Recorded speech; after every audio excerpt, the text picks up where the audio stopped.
Om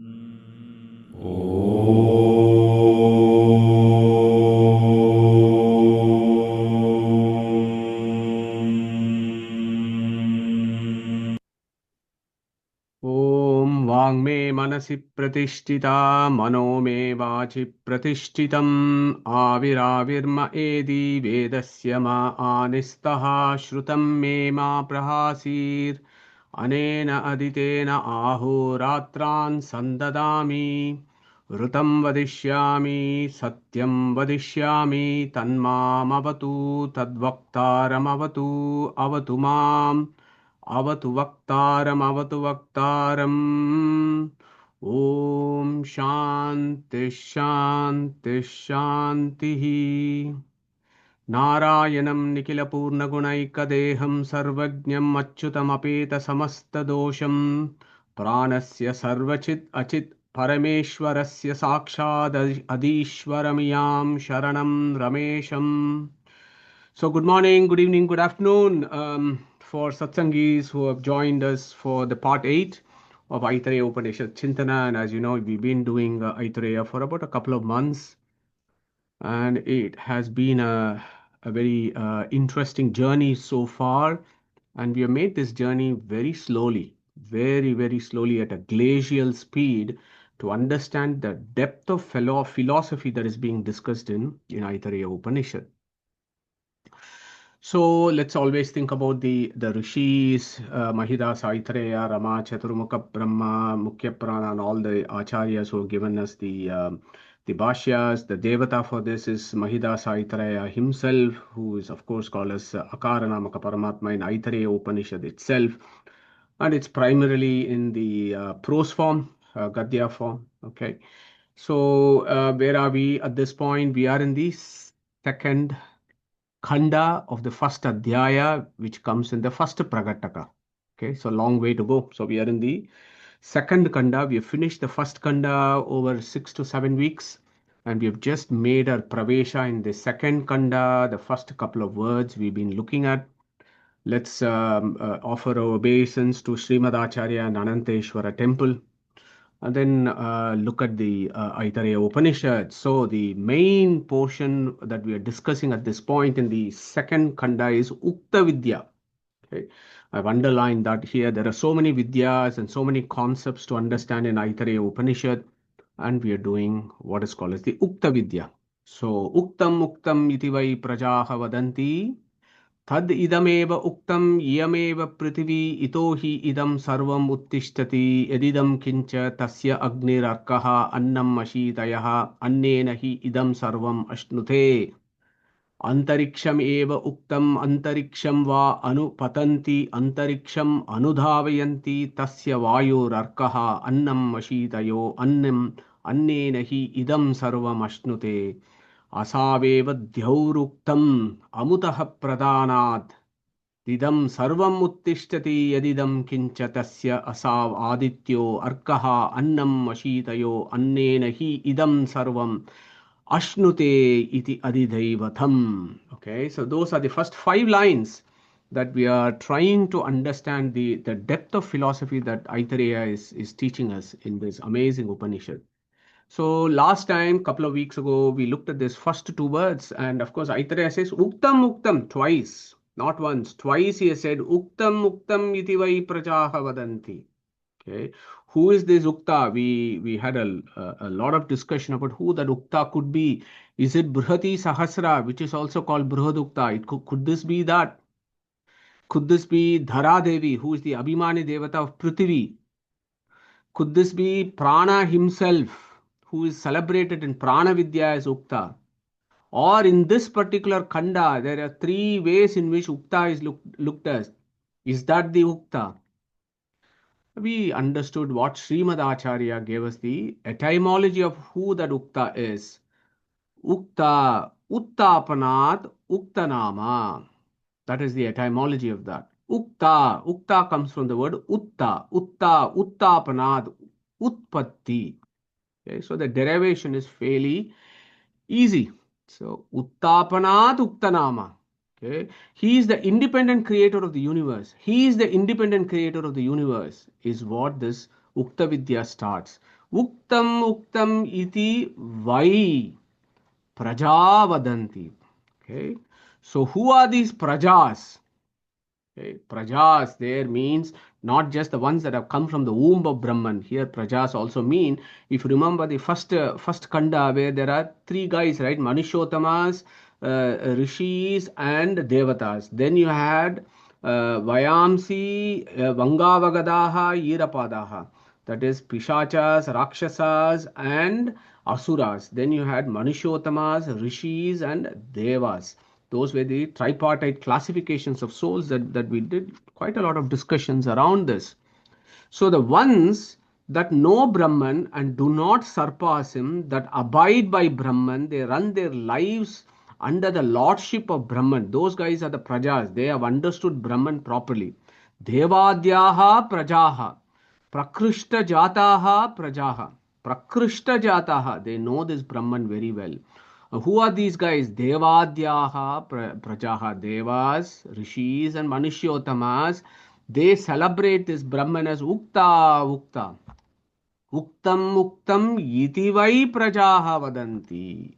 Vai prasiddhaha. So these are all acharyas, bhashyas, very, very beautifully explained how to read and understand each word of the Aitareya Upanishad. Okay. So this Uttapanad Uktanama, we again spent a lot of time talking about the creatorship of Brahman. Okay. Creatorship of Brahman is different from the creatorship of a pot by a potter. And we have done that discussion. What is the difference? Creatorship of Brahman is celebrated by Veda Vyasa in the second sutra, Janmadhyasya Yataha.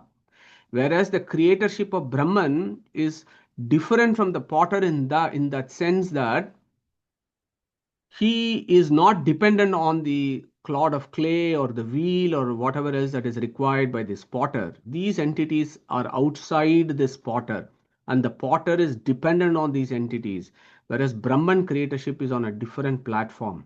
Okay, so for that there is a very important sutra 2.1.15 Tad Ananyatvam Arambana Shabdadibhyaha.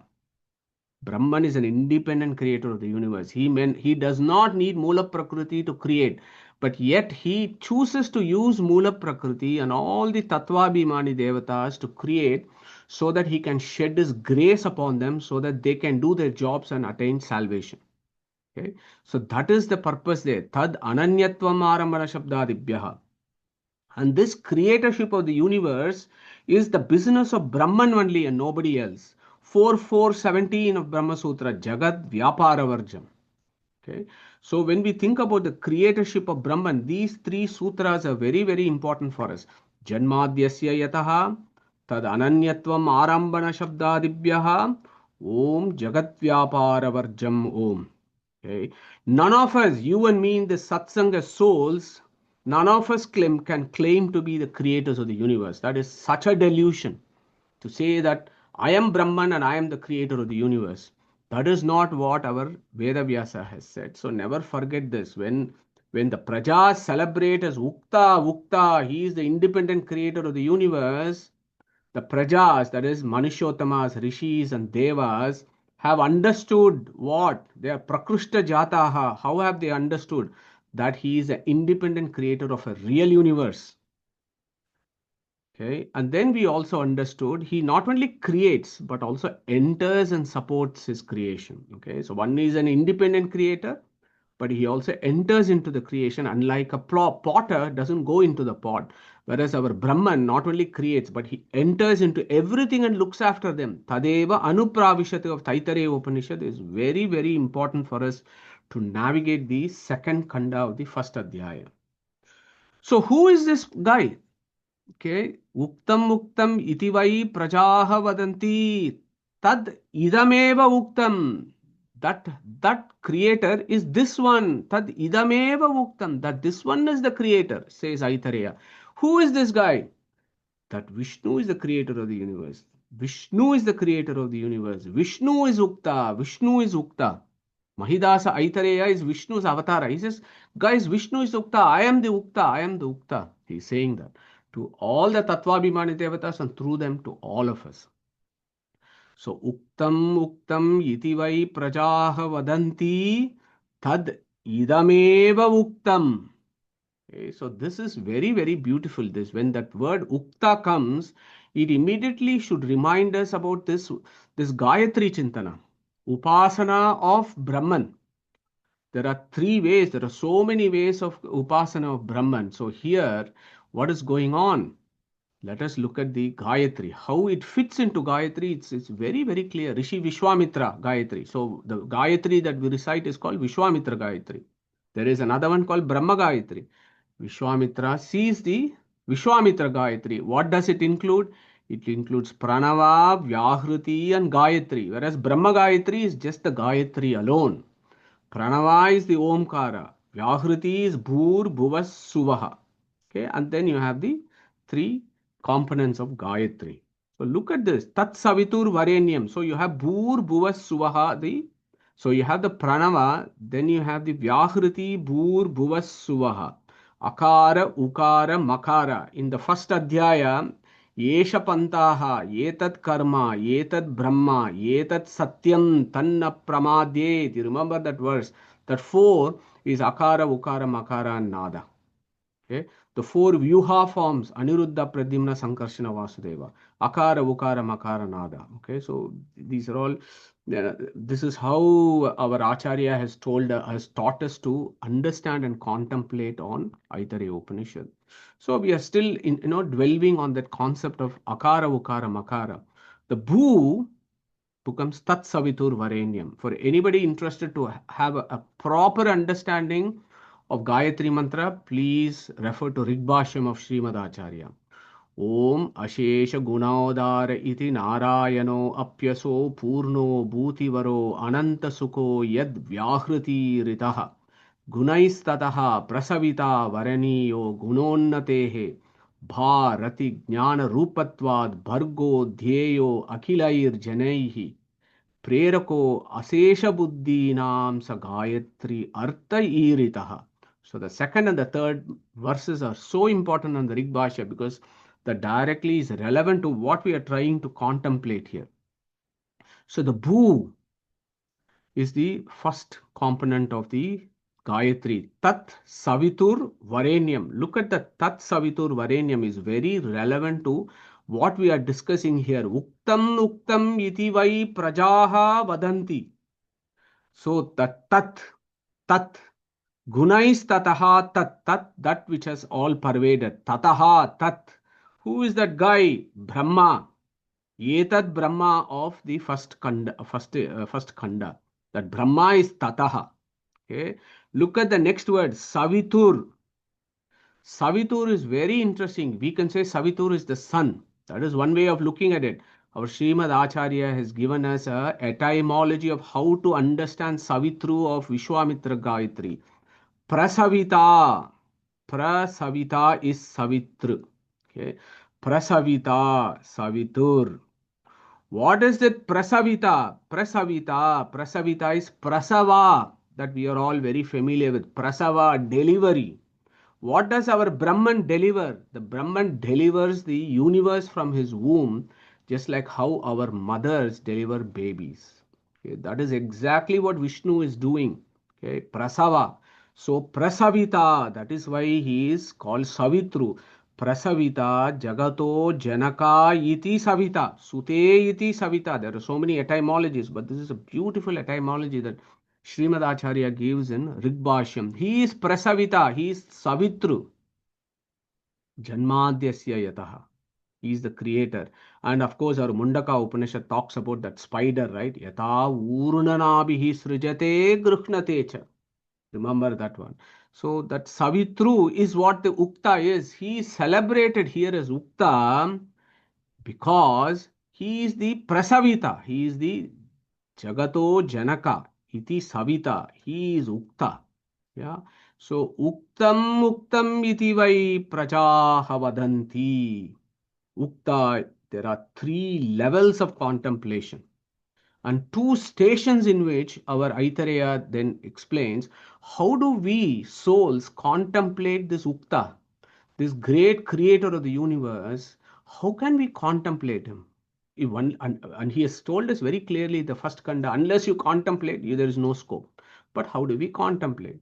So that is the primary focus of the second kanda through the Ukta Vidya as to how do we have to contemplate him. There are 3 levels and there are 2 stations. Okay? The 2 stations are Adhidaiva and Adhyatma. So I'm going to pause there for a minute. What is Adhidaiva and what is Adhyatma? So who is going to quickly remind us what is Adhyatma and what is Adhidaiva? Adhidaiva is about the Abhimani Devatas. The Adhyatma is to do with the soul and all the tools which help the soul's coverings and all that. Thank you, Anandji. Super. Perfect answer. Adhideva is about the Tattva Abhimani Devatas who look after the various portfolios in the Brahmanda. And Adhyatma is how to bring that contemplation in our own bodies. Yeah, in our bodies. That is yours and mine body. How do you bring that contemplation is Adhyatma. Thank you, Anandji. So what we will try to do, and I don't know how long or how many satsang it's going to take for us to look at the Adhidaiva interpretation. And then we understand the Adhyatma contemplation. Okay. So in Adhidaiva contemplation of this Brahman, how do we do this? So last time, couple of weeks ago, when we did the satsang, we said we don't have to go to some grand pilgrimage. All that you have to do is go to your backyard. Okay, when the sun is out there, go to the backyard. You're standing on the ground, and then there is the sun that you can see, and between the sun and the ground is the space, the antariksha. So you look at these 3 stations, and then you contemplate on Brahman. And in these 3 stations, there are various adhidevas, tattvabhimani devatas, and how do you contemplate Brahman inside them, and how he is running this universe.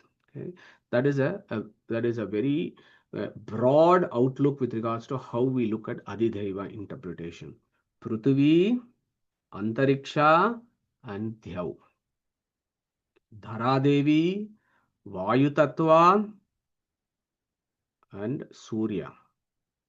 Agni in Prithvi, and there is this new concept for today which we have never done in our Upanishad Chintana about the Garuda Tattva. That comes in Ukta Vidya, which is really interesting. Okay, so remember Ukta Vidya, 3 levels of contemplations in 2 stations. And the levels of contemplations is based upon the capacities of souls, how they can do the contemplation. But remember, for you and me who are humans, I don't know if we are Manushyottamas, but some of us may be. So for us, if we can understand what is that contemplation on earth, how does that Agni Upasana that needs to happen for us, that is perfectly fine. If we can understand that and we can put it into practical application, that'll be wonderful. But what do the rishis do? What do the devas do? For us, we need to be aware. It's about having the knowledge. But for the Agni Upasana, something that we do. Okay. So anything on Prithvi is applicable to us. And in Antariksha and Dhyav is for the higher category of souls, but it is good for us to have a knowledge of that because that itself gives us a lot of good punyas. Okay. So when we talk about this, we do need to think about the vahanas. Okay. So the vahanas of, just bear with me a minute, some IT issues. So vahanas of the Lord, which becomes very interesting for us to understand how to approach this Ukta Vidyas. So the vahanas of what? So here is something for us to think because in our systems we have all these all these tattvabhimani devatas. They are all sitting on something and they are running around. Okay, our prana is on what looks like a deer because very fast.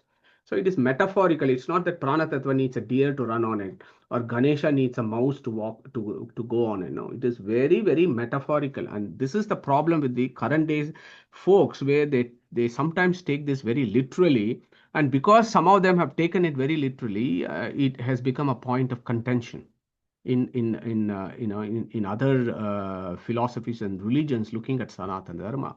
It is our duty to remind them that these vahanas are metaphorical. Okay, look at this vahana. The most important vahana that we are very much aware of is the Garuda vahana.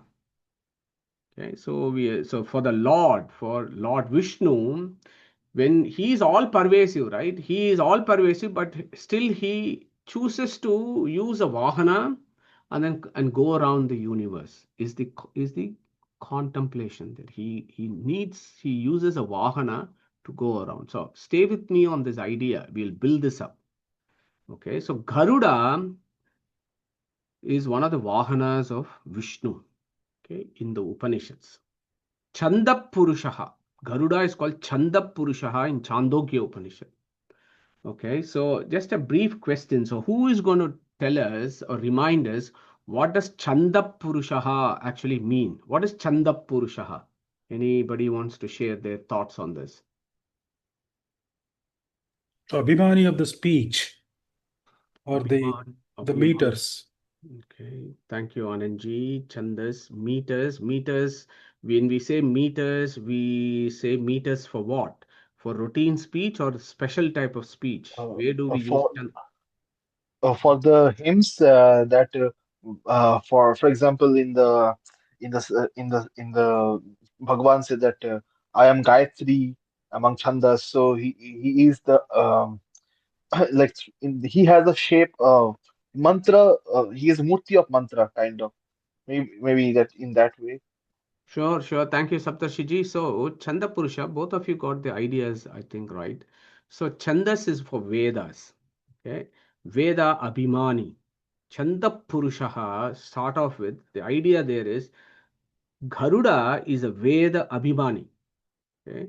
Garuda, who is going to remind us what is this Vedic pantheon rank? What is the rank of Garuda in our system? Number 5. Beautiful, Anandji. Thank you very much. He is the fifth rank and he is the Abhimani of the Vedas. That doesn't mean others are not the Abhimanis of the Vedas. That is, guys above him. Okay. So, who are all the guys above him? You have Garuda, then after them is Saraswati, Bharati, then Chaturmukha Brahma, Vayu, then you have Shri Tattva, then you have Narayana. So there are four guys who are above him. All these four also are Abhimani Devatas of the Vedas, right? So we should never get confused. All these guys, that is Saraswati, Bharati, then Chaturmukha, Vayu, and all the Rujugana Devatas. Shri Tattva, Lakshmi is Abhimani of Veda, and of course, our Hayagriva is the Abhimani of all the Vedas, independent Abhimani of all the Vedas. So when you look at the who is the lowest in the rank, who is the Abhimani of the Vedas, it starts with Garuda.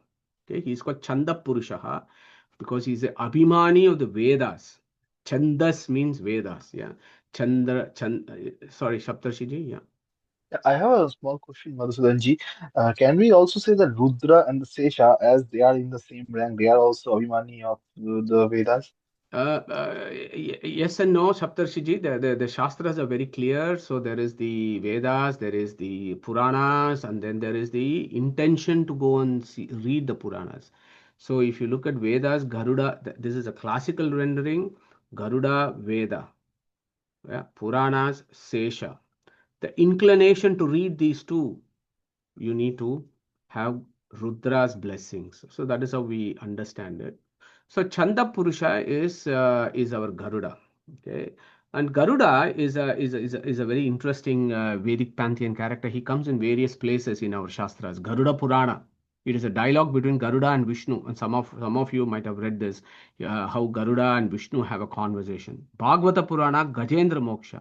So this is the popular Gajendra Moksha, right? So who is going to share us the event of the Gajendra Moksha? And this picture that I put here is extremely philosophical.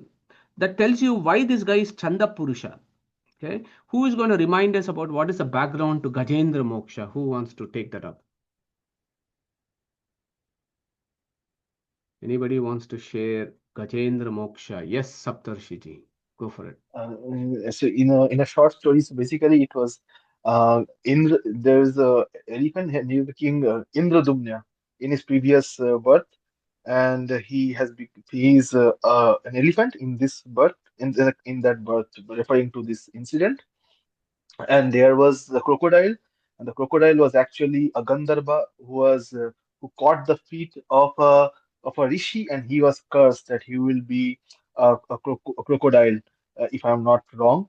And now when this this elephant was very attractive, and he has lot of concerts, lot of but when he went uh, to the pond to get the lotus, this crocodile caught his feet, and now he first started praying to everyone, and then in the end, as the Bhagavata says, that the Adi Bija, that is the term he used, and so basically it says that initially all of the devatas was thinking that he is referring to them, and they are almost approaching, but when he used the term Bij Adi, then they stopped, and Vishnu, he took Garuda because he used the word Adi, who is the bija of everyone, and he approached him, and he saved this elephant. Now, yeah, this is what I know. But there is one confusion I have, because some where I heard Bhagavata, one place I heard that he was not a devotee because he was just shouting, and another narration I heard that he was actually a devotee and he was praying. I don't know which one is correct. Maybe you can tell me that one. Yeah, that's what I know. Thank Thanks. you, Saptarshiji. Very, very excellent summary of this. So, as you said, that battle between Gajendra and the crocodile went on for 1,000 years. Then finally, our Gajendra realized, oops, I need to call Paramatma here, and I need to think about Paramatma. And he talks, prays to Paramatma, and then Paramatma comes in Garuda. So there, that metaphorical stuff is, you think about him through the Vedas. He can be known only through the Vedas, and he will come through the Vedas to try and protect us. Yeah. So Gayatri, for example, Gayatri means, that is what it is. Gayate cha, trayate cha. If you sing his praise, he will come and protect you. Okay. So thank you, Saptarshiji, for that. So this is a very popular thing where Garuda is coming in. You may argue, why did Vishnu choose Garuda? He could have come using Vayu, right? Vayu Vahana, as it said in Vishnu Sahasranama. Why he came in Garuda Vahana? You can have those discussions. We'll come to that in a minute, but hold your thought there. So Garuda is Chanda Purusha, and he is a Veda Abhimani. And remember, our Paramatma can be known only through the Vedas. There is no other way in which you can know about the Paramatma. That's a given. Okay. So if you want to know about the Paramatma when you are in this samsara, if you use the Vedas, then you know about him. So Vedas Abhimani is Garuda. So he comes in Garuda means literally he can be known through the Vedas. Okay, so that is what I'm trying to explain here. The metaphor of this, of Garuda and Vishnu, is Veda, and he can be known through the Vedas, and he will come through the Vedas means you can know about him through the Vedas. And then the more you know about him, the more the grace that he showers on us, and the more he is able to protect us. So that is the philosophical aspect of this Garuda Vahana, and I hope that is useful. The reason why this Garuda Vahana is important is the Mahavrata Yajna, which is what this Aitareya Upanishad is all about, right? So we read about the Aitareya Aranyaka, which has got 40 adhyayas, and then there is the Gavamayana Yajna that happens for about a year. In that, there is a Mahavrata Yajna, and in that Mahavrata Yajna, there is this yajna that happens in the morning, afternoon, and in the evening. And in the morning, afternoon, evening, there are Shastra mantras that are repeated twice, and that set of mantras that are recited in the afternoon is called the Brihati Sahasra mantras. So if you have this background, then you will be able to appreciate what is it that is being discussed in the Ukta Vidya, because the kunda of Mahavrata Yajna is in the form of a Garuda. Okay, so that is the basics there. That kunda that is built to do Mahavrata Yajna and Brihati Sahasra Yajna is in the form of a Shena Kunda. Garuda is in the form of Garuda. Okay, so if we have understood this Garuda and Vishnu and Garuda Vahana, that will give us an idea and the glimpse as to what is it that the Ukta Vidya is talking about. Because if you remember, the very first word of the first kanda is Yesha Pantaha. Yesha, this one. Which one? That one that is being celebrated in the Brihati Sahasra. Okay? That is what is the context here. So think about this Garuda Kunda of Mahavrata Yajna. Very, very interesting. Some of you might have been to Brihati Sahasra, yajnas. And I remember last year when GVG had done the Brihati Sahasra Homa in Udupi, in Krishna temple. We were there doing our Gita chanting for 3 hours, and we had the rare opportunity of actually attending that Brihati Sahasra Homa in Krishna temple in Udupi. So then you have another guy, Vayuvahana. Okay, so there should be no confusion here for us. So in Prana Vidya of Aitareya Upanishad, there will be a lot of discussion about this Prana Tattva. Yeah, Isha Upanishad, of course, talks about this, isn't it? Vayur anilam amrutam ata idang basmantam shariram. This is one of my most favorite verses. Om kratosmara krutam smara kratosmara krutam smara vayuhu anilam amrutam. This vayus anila, and he is amrutam. Okay, and here I thought I should put Shushruji's picture that he shared from Ambalpadi, and where I think it was a few years ago, if I remember it right, Shushruj shared this beautiful picture from Ambalpadi temple that he went, and where he saw this Vayuvahana. Who is this Vayuvahana? On the right side is Rama, on the left side is Lakshmana, and this Hanumanta is carrying this guy, these 2 chaps. So he is called as Vayuvahana, which is celebrated in the Vishnu Sahasranama. So you have 2 Vahanas in Vedic system, okay? And we should not fight with it. We should have to get them in the right context to understand what is their portfolio and what is it that they do. If we understand that, it's beautiful. Then it's actually very, very beautiful philosophy of Garuda Vahana and Vayu Vahana. Here is my question here. How can Garuda or Vayu carry the almighty Vishnu? This guy is huge. And yet we have a system where Garuda and Hanuma, or Garuda and Vayu, are carrying Paramatma. They must be stronger than Vishnu, isn't it? How can you carry Vishnu unless you are stronger than him? So who is going to tackle this problem? What's the view here? How can Garuda or Vayu carry the almighty Vishnu? Because Anybody? God can be lighter than the lightest and heavier than the heaviest. I mean, Yeah. with His grace, He can do anything, isn't it? For His Okay. devotees. Yeah. Thank you, Sheilaji. Very interesting thing that he can be the lightest of the light and the heaviest of the heaviest. Very, very nice. Anybody else? Saptarshiji? He's giving an Yeah. opportunity to the devotees, basically, I feel. Okay. Pratibhaji, good thought there. Saptarshiji? Yeah, I think maybe it's a metaphorical basically way. So basically, what it means, like Garuda Vahana means as Garuda represents the Vedas, so he can be known through the Vedas. That's why he is Garuda Vahana. And Vayu Vahana, because in the Isha Upanishads, where Acharya is saying that in the Vayu takes all the prana, takes all the information, and he actually gives it to the Bhagavan. That could be one of the reasons that he's called Vayu Vahana. Yeah. Thank you very much, Saptarshiji. And of course, Vayu is Abhimani of Veda also. He is a higher Abhimani of the Vedas than Garuda, if you think about the Vedic rank. So in that sense, Vayu is after all what?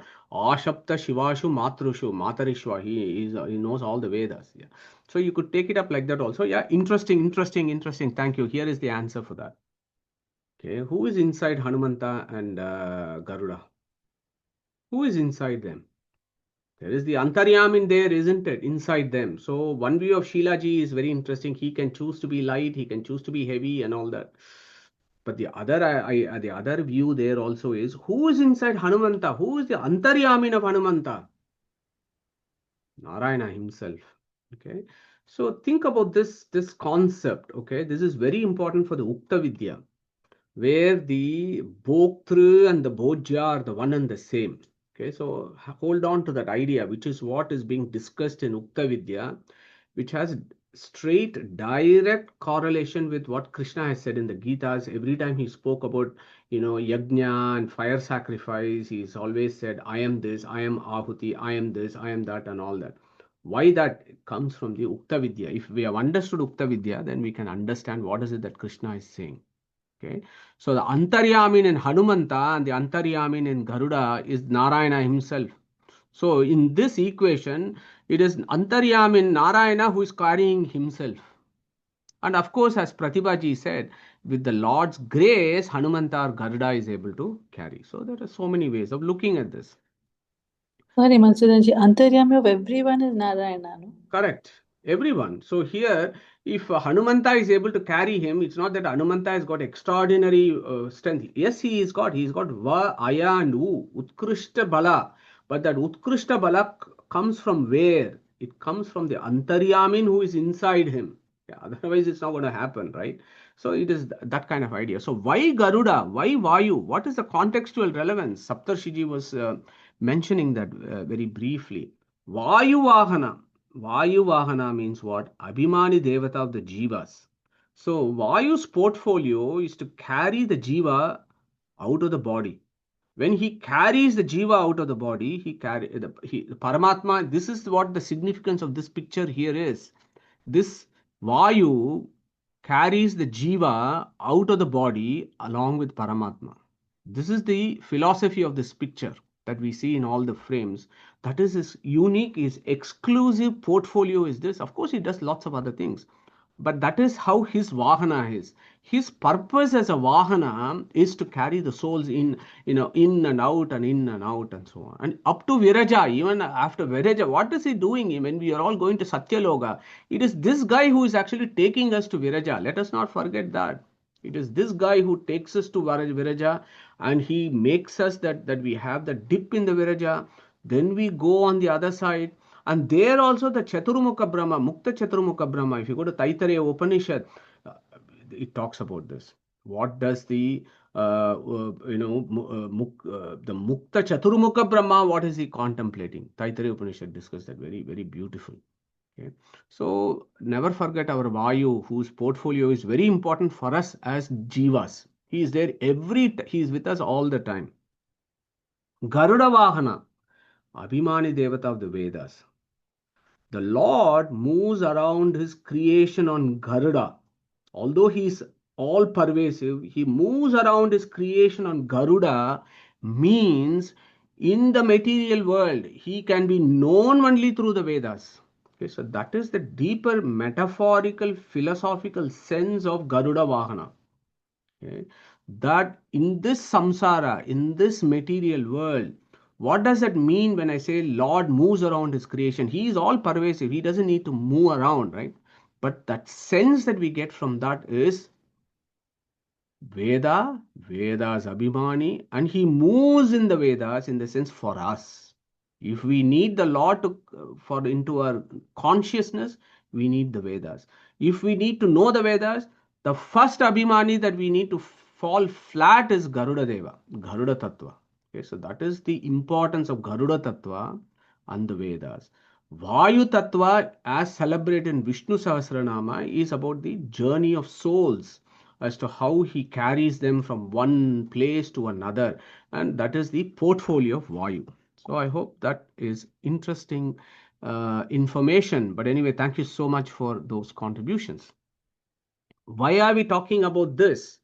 Because in Ukta Vidya and in Brihati Sahasra and in the Aitareya Upanishad and in the Mahavrata Yajna, where the Kunda is of the form of the Garuda for an exclusive reason. What is that? Garuda Vahana. Okay, the contemplation of Brahman through Vedic mantras, through Garuda as the Abhimani of that. So that is how you build the philosophy from depth to depth. Okay, so Mahavrata Yajna, Garuda Vahana becomes very, very important.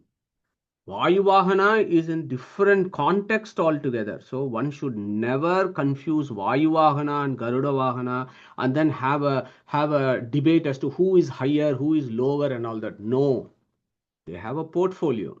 Okay, so I hope that makes it clear as to why in the Tattvavada system, Garuda Vahana is supremely important. Okay, but that doesn't mean we ignore Vayu Vahana. Some folks worship Garuda Vahana, but at the expense of Vayu Vahana. That is their problem. But in the Tattvavada, Garuda Vahana is important. If you have the Garuda Vahana, then the Vayu Vahana will take you to the Viraja Nadi. Okay, so that is how we understand in the Tattvavada. So here is a quick quiz. This Garuda Vahana is here, okay. So quick quiz for us to think about. Some of us may have traveled to these places. Yeah. So where is this particular statue that is there, which is a Garuda Vahana? So who is going to answer this? Where is this Garuda Vahana here? Pragnesh. In Bali. Fantastic answer, Pragnesh ji. Thank you very much. In Bali, when you go to Bali, go to Garuda Vishnu. Okay, there is a place in Bali where you have this huge statue of Garuda and Vishnu sitting on it. Okay, so next time if you go to Bali and you think about Garuda Vahana, and of course, as you know, Bali is from an ancient Hindu culture, right? And in that ancient Hindu culture that they have preserved in that island, Garuda Vahana is very important. Here, which temple is this? Who is going to take this? Where there is a Garuda's Vigraha as you enter into the temple. So, which temple? Any guess or anybody has been there? I'm sure most of us have been there. Is it Nachiyar Koil, Motherji? No, Tamil Padmaji. Nadu. No, it's in Tamil Nadu. You're right. Srirangam. Sriram. Okay. Yeah. Which movie? Who is going to say this one? This one is interesting. There is a trilogy. There are actually three. Like how Prajahati Isro, there are three parts of this. Which movie is that? Avatara. Avatara. Thank you, Anandji. So the Avatara movie where this guy is sitting on this bird and stuff is directly, nicked from Garuda Vahana. Okay, and the director, I can't remember his name. He accepts that this is taken from the Hindu system. Anybody wants to name who is the director of the Avatar? Anybody knows? No, okay. So that's irrelevant, of course, for our discussion. So Garuda Vahana is. Oh, so that is James Cameron. James, thank you, Venkiji. Correct. Yeah, thank you. So yeah, that Garuda Vahana is very, very interesting. If you go to Bali, if you go to Srirangam, Avatar, next time you see Avatar, think about our Garuda Vahana. Not to be underestimated in our philosophy. He's a very, very important Tattvabhimana Devata. Okay.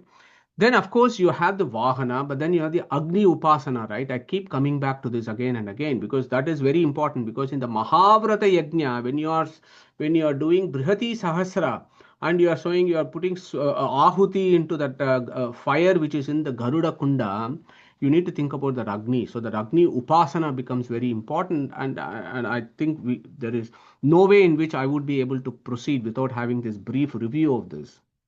So Agni, of course, Agni Mile Purohitam, we have understood that the Agni that is celebrated in Agni is Agni Narayana. So that is a given, that is understood for our satsang, because we don't worship Agni as a material Agni, we don't worship as Pradhana Agni or Kala Agni or Prana Agni or Chaturmukha Agni or Kala Agni Durga.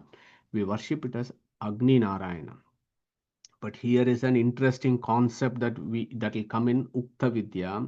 The fifth rank, Kalagni Rudra and Garuda. Garuda inside the Agni. Okay, so that is an important philosophy that comes in Ukta Vidya. So from that perspective, we need to be mindful of this. This fifth rank guy called Garuda Tattva is also inside Agni, is the contemplation when you do the Mahavrata Yajna or when you do Brihati Sahasra. So our Agni Sukta of Rigveda gives a good explanation, and we are all experts in that. Katha Upanishad, we have done this for over a year. For 1 year, we did Katha Upanishad, I think 3 years ago, I've forgotten now.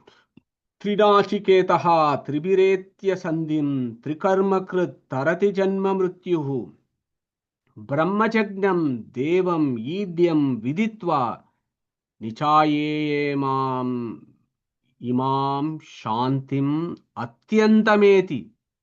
He who does the Nachiketa Agni will go to Swarga itself. That Swarga is not the material Swarga, that is the Vaikuntha itself.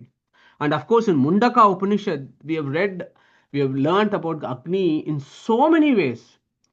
Yada Lela Yatehi Archihi Samiddo Havyavahane Tada Ajyam Tada Ajya Bhagav Antarena Ahutihi Pratipadayet. So there Angirasa was taught Saunaka and said, when you do the Agni, look at the lips of the Agni, then you look at the two lips, then think that as the two eyes of Brahman, and here is the mouth of Brahman, and then you give your Ahuti into that, because in that Agni is Agni Narayana. There are 7 flames, Kali, Karali, cha Manojava, cha Sulohita, ya cha Sudhumra Varana. Vishvulinga Lingini, Vishwaruchi cha Devi, Lelayamana iti Saptajihvaha. Beautiful. He said, look, when you do the Agni, look at the 7 lips, 7 flames. They are of different colors. The 7 spectrums of light is what our Rishi is saying. Look at the 7 spectrums of light. Look at the lips of the flames. See Narayana there when you give Ahuti, rather than just go and do some havan in some temple and just throw some rice and then come back and have some, delicious food and come back. No. And then the same Mundaka Upanishad said, Yata Sudiptat Pavakad Vishvulingaha Sahasrashaha Prabhavante Sarupaha Tata Aksharat Vividaha Somya Bhavaha Prajayante Tatracha Eva Apiyanti. Talks about the whole creation. Yes, in that portion of Mundaka Upanishad, when it spoke about the fire, it said, when you look at a fire kunda, that is what creation is all about. How that whole creation of the universe came about, you can actually see it in the kunda. That is the great perceptions of our rishis when they do this yajna. Okay? And again, as I said, some half-baked Western philosopher said the ancient Indians went round and round again, around the fire as a natural thing. No, that half-baked Western philosopher needs to have read properly the Vedas. Okay? His whole intention of coming to India is to bring down the Vedas. But then he started studying the Vedas. I'm not going to name who this guy is. After he studied the Vedas, he understood that how big it was, yet he was not able to accept the greatness of the Vedas. Okay, that is his biggest problem. Those pseudo-Western scholars who talk about Agni. Okay? But that is not what the Mundaka Upanishad talks about. Okay. Tasmad Agnihi Samiddo Yasya Suryaha Somad Parjanyaha Oshadayaha Prithvyam Puman Retas Sinchati Yoshitayam Bahvihi Prajaha Purushat Samprasutaha. And our Angirasa said, when you look at the fire, it should remind you of the Panchagni Vidya. This whole journey of souls in 5 stations, that Panchagni is what the Mundaka talks about. So there are so many beautiful philosophies that we understand when we study the Agni Upasana in the Vedas. And here is another very important approach that Aitareya comes about here. Tasya Agnihi Arkaha. So that is beautiful. So we had to go do all this to come to this point of Tasya Agnihi Arkaha. Uktam iti vai prajaha vadanti yadi tad idameva uktam iyameva prithvi yatohi idam sarvam uttishtati tasya agnirarkaha. So that to understand that tasya agnirarkaha of this word, we should actually go through all the Upanishads that talk about it. Then we will be able to understand what the tasya agnirarkaha. It feels like 2 words. Agnihi arkaha. Okay, but it's full of thoughts. And of course, Gita 4:24 and 9:16, Brahmarpanam, Brahma Havir, Brahmagno, Brahmana Hutam, Brahmaiva Tena Gantavyam, Brahma Karma Samadhina, Aham Kratur, Aham Yajnaha, Swada Aham, Aham Aushadayam, Mantro Aham, Ahameva Ajyam, Aham Agnir, Aham Hutam, that we did in Vibhuti Yoga.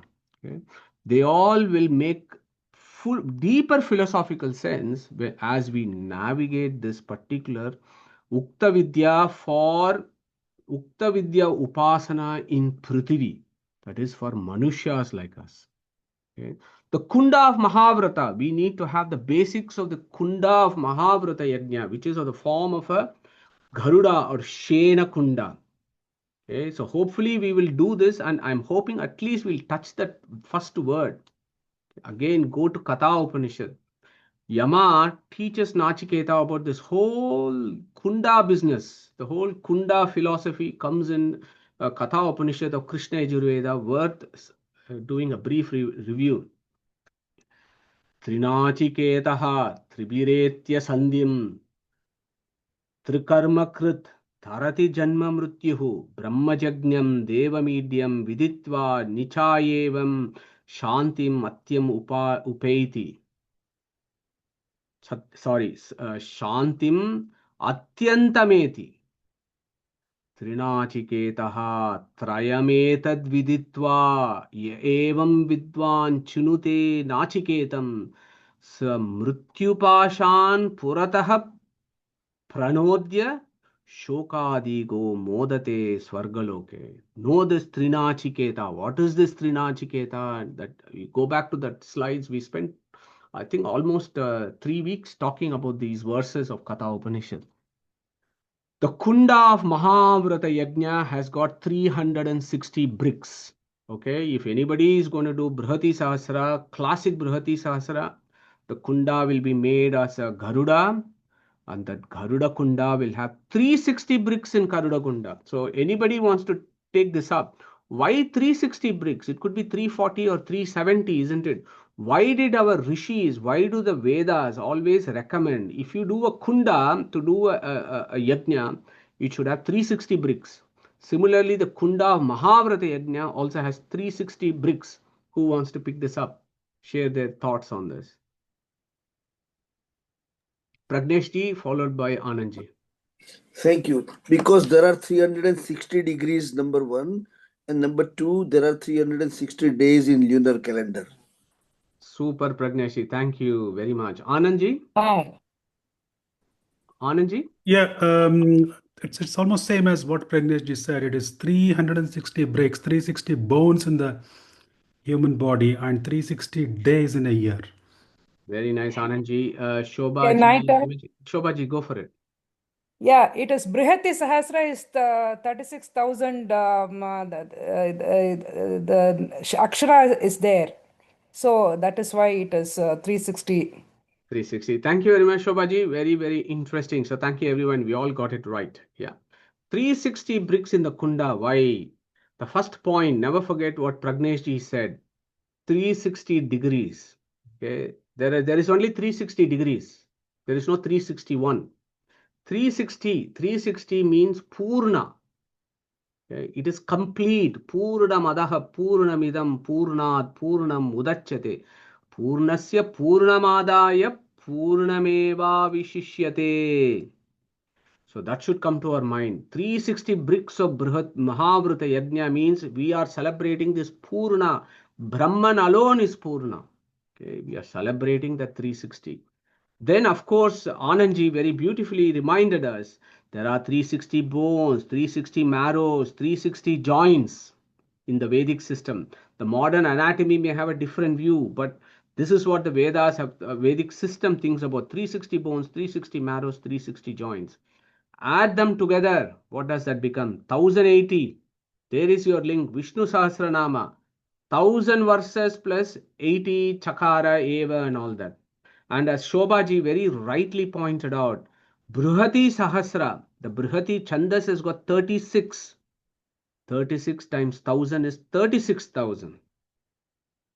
If you put Swaras and Vyanjanas, 72,000.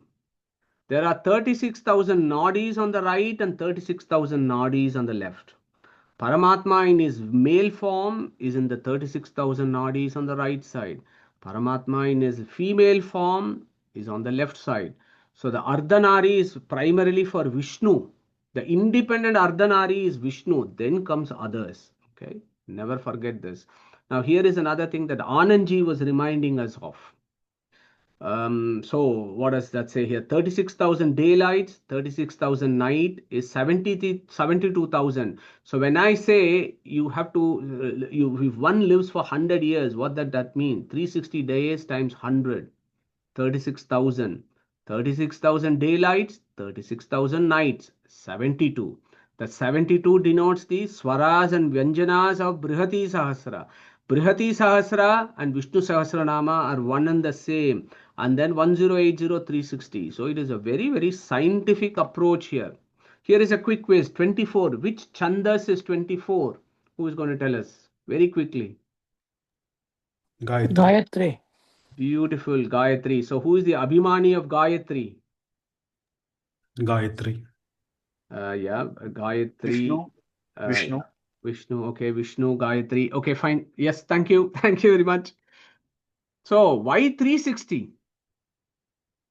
Okay, look at this. It is Brihati Chandas. Brihati Chandas is one, but when you look at thank you, Shobhaji. So when you look at the Kala, so when we looked at 360, we looked at the Pinda and we were able to say 360 bones, marrows, and joints.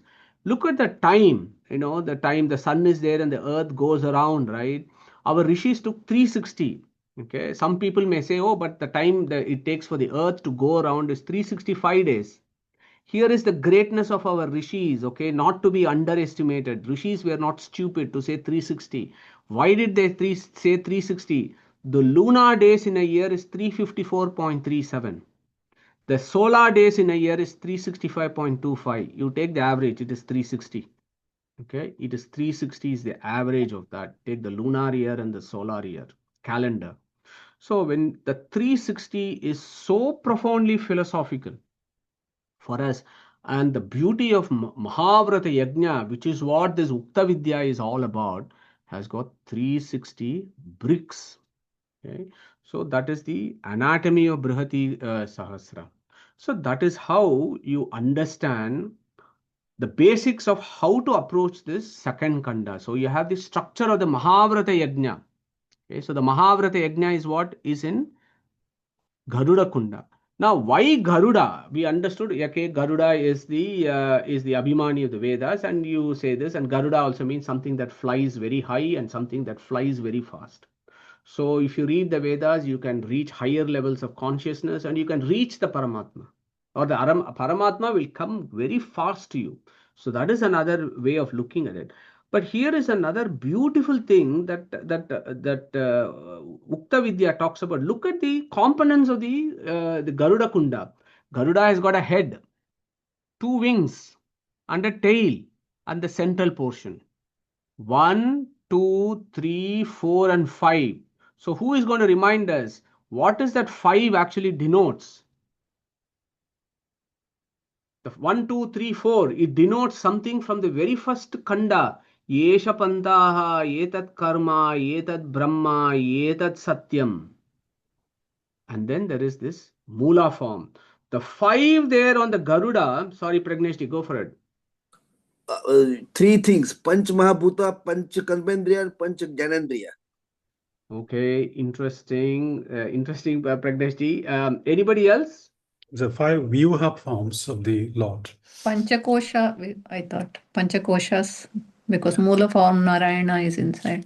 Yeah, thank you, Shilaji. So Panchakoshas, again, 5 forms of Narayana is also there. So Anandji picked that concept perfectly. So when you put Garuda, 5 components, middle is Narayana. Then you have the Aniruddha, Pradyumna, Sankarshana, Vasudeva, Narayana. 5. 5 forms of Prana Tattva. 5. Then, of course, all other 5s that we have discussed now, that also comes in. Okay. So that is the structure of Mahavrata Yajna. And we understood that our Garuda is able to carry Vishnu, literally means that he has got an Antaryamin inside him that is carrying himself. So this Antaryamin inside Garuda is carrying Vishnu himself. So the Vishnu and the Antaryamin are one and the same. So that is called Aikya Upasana of Brahman. Yeah. That is a unique form of contemplation of Aitareya Upanishad. Hold on to that idea. And similarly here you have the Yajna, you have the Kunda, then you have the fire, and inside the fire you are contemplating not the fire but some conscious principle inside the fire. What is that conscious principle? To understand that, of course, never forget the Aitareya Upanishad. Tadeva Anupravishat. Okay, so you have the Kunda here. Inside the Kunda, you can say Garuda. Inside the Garuda is Paramatma. You have the fire. Inside the fire is Garuda. Inside the Garuda is Paramatma. That is how the contemplation is. Layers and layers that you have to tease out to understand what is it that the Aitareya Upanishad is talking about. So I think now we've had a good 1 hour discussion about the basics of this, that now we can approach this. So without this basic understanding of it, it will be very, very difficult to understand the language of the second kanda. So now we go back. Okay. 3 contemplations in 2 stations. Okay. 3 contemplations initially in Adi Daiva. So you have Prithvi, Antariksha, and Dhyau. Earth, sky, and heaven. So in each, When we do a Prithvi contemplation, we think about the Adhisthanam. What is the abode? What is the Vahana? What is the vehicle? Bhogyam Annam. So, who is eating and what is the food that we offer when we do this prayer? And who is accepting this?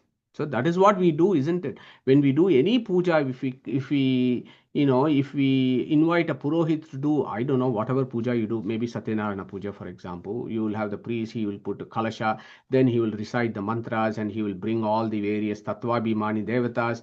Then he will say, oh Garuda, come now, oh now Vishnu, you come here. So that avahana has to be there. And then after that you do the puja and then you do a naivedya, right? And you do some ahuti. In the fire sacrifice, you do the ahuti, you put the food into the fire. And in the mundane daily worship, you put fruits and whatever else, and then you do naivedya. So the principles are the same. Yeah, abode, vehicle, and food. Okay. So this is the background to it. I still haven't finished the backgrounds. We have to look at the Brihati Sahasra itself to understand the verse. So let's do the Brihati Sahasra basics and close today's Chintana and then pick it up in the next satsang. So if you think about Brihati Sahasra, if you take these basics, think about this, okay, and then next satsang we'll pick this up. It's important. So as we understood, Brihati Sahasra is part of the Aitareya Brahmana, and I told you about all the yajna. So we have the afternoon mantras that are recited is called Brihati Sahasra. Sahasra means 1000, and Shobhaji said Brihati means 36 or 36,000. But actually that is not what it is. If you actually go to the Brihati Sahasra, there are actually 1140 mantras, not 1000 mantras. 1140 mantras are there. Okay, for those who want to read the Brihati Sahasra. How is those 1140 mantras structured?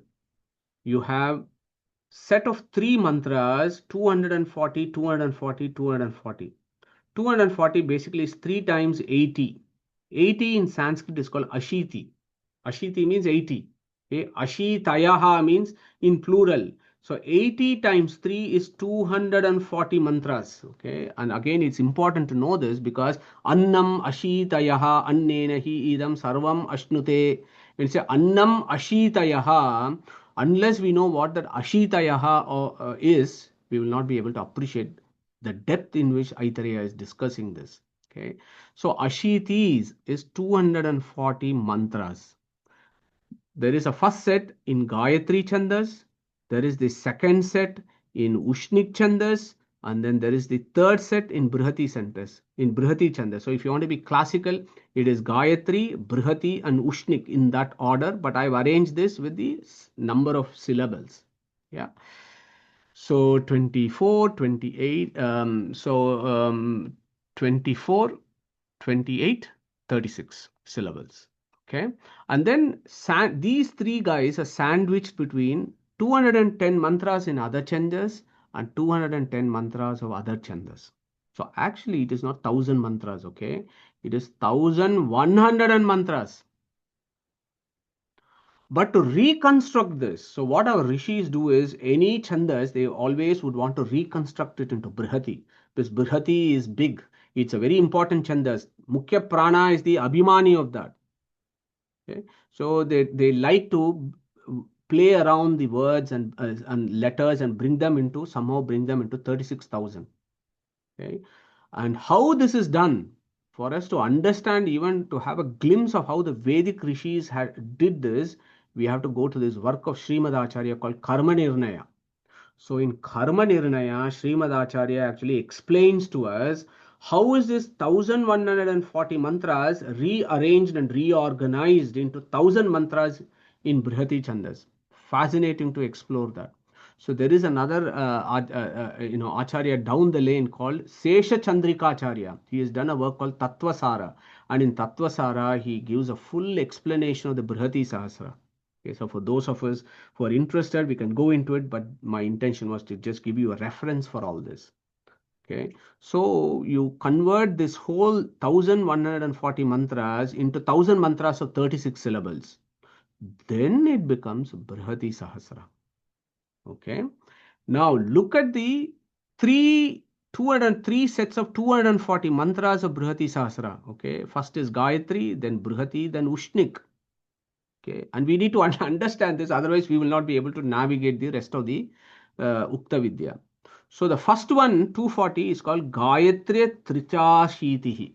Gayatra Trichashitihi. The next one, Aushnik Trichashitihi. Barhati Trichashitihi. Barhata Trichashitihi. 80 times 30, 80 times 3, 80 times 3, 80 times 3. Okay, so these mantras, they are the Annam Ashitayaha. When you worship, you offer those mantras as Annam in that yajna. That is why they are called Annam Ashitayaha. We'll pick it up in great detail when we hit those verses. But the inner scientific understanding of this is Gayatri Chandas, Ushnik Chandas, Brihati Chandas. If you look at the Abhimani Devatas, the Gayatri Chandas Abhimani is Swaha Devi, Agni's consort. Ushnik Abhimani Devata is Sanya Devi, Surya's consort. Brihati Abhimani Devati, there is Tara, but Bharati is an important Brihati Abhimani, and her consort is Mukhya Prana. So for Brihati Chandas, Mukhya Prana becomes very important. So Agni, Surya, and Prana, Prithvi, Dhyau, Antariksha, Gayatra Trichashiti, Aushnik Trichashiti, Barhatat Trichashiti. Agni's consort, Surya's consort, Pavamana. Okay, so this whole idea about Brihati Sahasra becomes very important for us to go back and understand the Ukta Vidya. Okay, so what I have attempted to do is to appreciate what the Ukta Vidya is, for us to have this background. Then to understand, look, there are 3 ways in which this needs to happen. And then we need to go to the Prithvi. And in Prithvi, what is the Adhishtanam? What is the Vahana? What is the Bhojya and Anna? And then we make. Okay. So I am going to close there.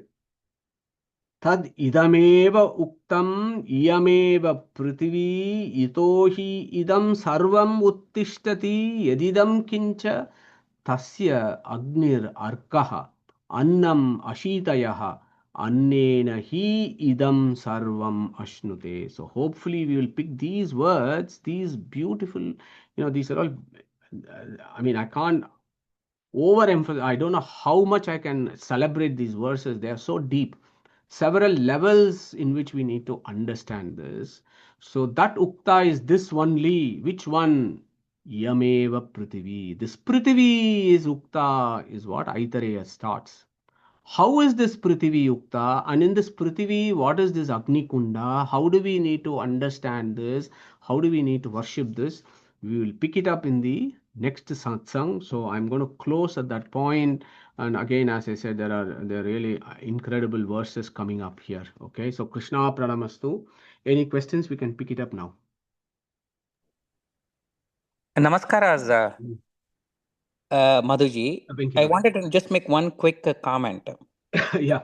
So you were asking how Bhagavanta is carrying, the Garuda Vahana, Vayu Vahana, and stuff like that.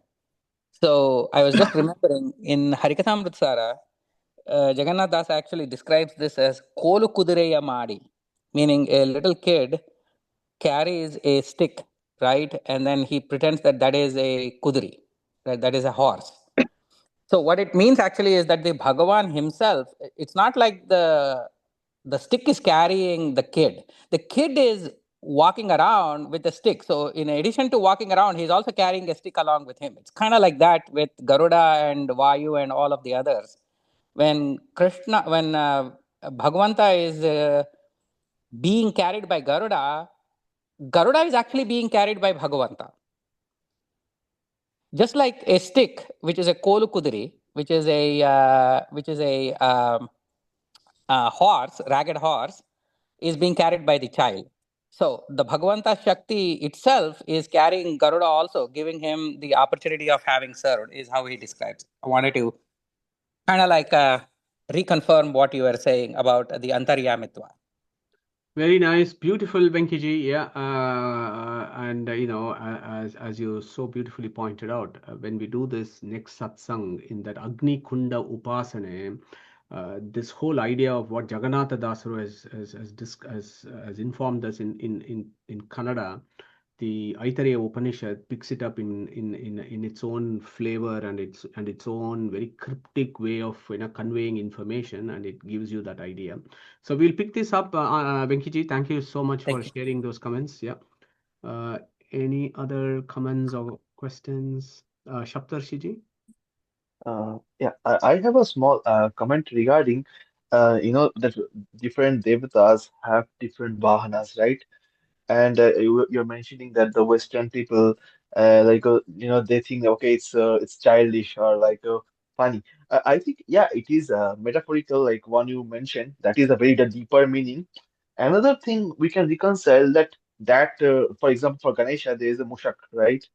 And maybe it is not a normal mushak, that one mushak, he has done penances. That's why he actually was fortunate enough to gain the position.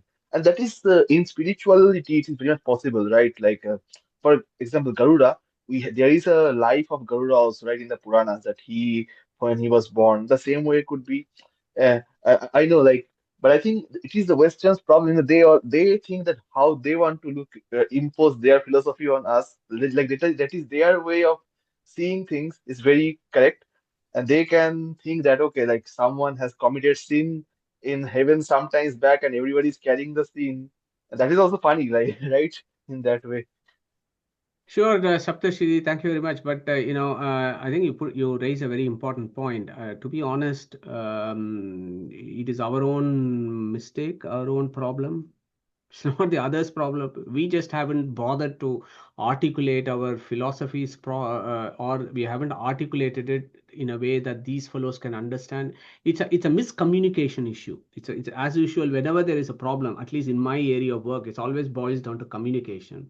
So similarly here also, it's a communication issue. So I suppose the more we discuss and the more we ourselves are sure about what our Vedic system is talking about, then we might be able to better handle when those challenges come from other folks who have a very very superficial understanding. And here is the tragedy of this.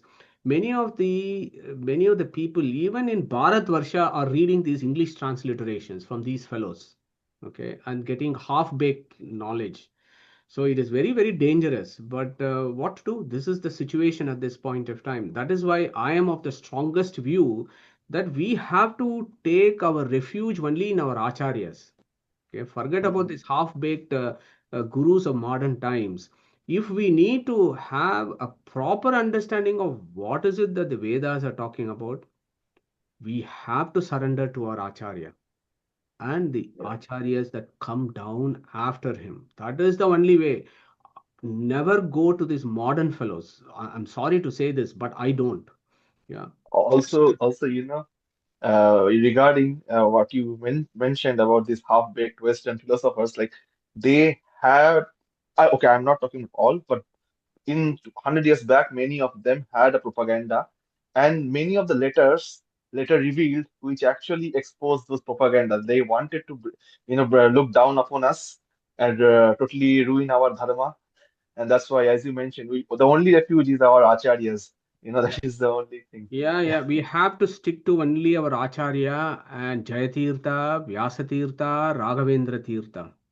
What they have told us, unalloyed, pure knowledge that has come down to us. I think if we take refuge in those, maybe there is a possibility of us attaining some salvation, I think. And coming back to this half-baked stuff, there are people who can't even, Mritika iti eva satyam, as Chandogya Upanishad said. Sanskrit is the pradhana. It is the oldest and the most ancient language. It is the mother of all languages. Okay, is the declaration of the Vacha Virupa Nityaya.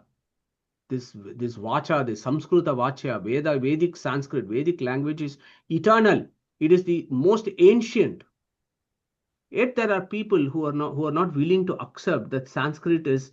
They think that Sanskrit comes from an Indo-European language, but we don't know what the Indo-European language is. This is purely a colonialistic attitude that has come down for over the last 150, 200 years, that even Sanskrit comes from an Indo-European language. No, there is no evidence for this. Okay, Vacha Virupa Nityaya.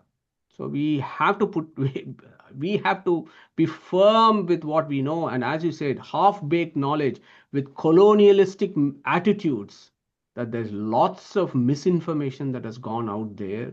And hopefully, if we take refuge in our Acharya, not only us getting the right information, but we might be able to share that information to others who have not had the opportunity to get that knowledge.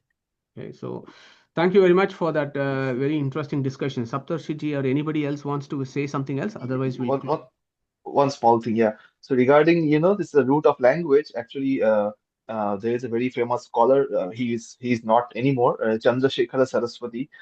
He was called Kanchi Paramacharya, and he actually wrote a very nice book. And he mentioned that the Sanskrit came from the Vedic, the Vedas. Sanskrit came out of the Vedas. So Vedas are eternal, and the Sanskrit came from this Vedic language.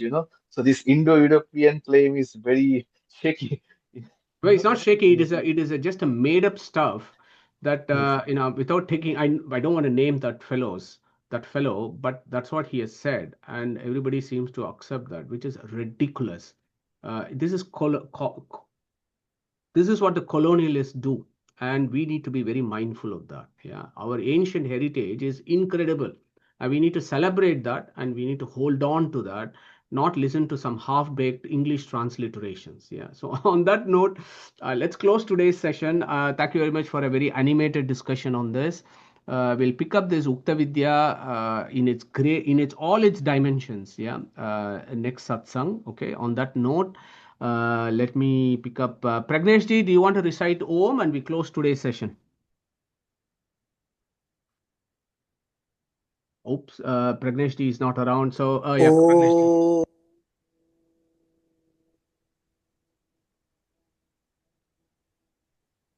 Thank you very much, Pragnesh ji. Thank you.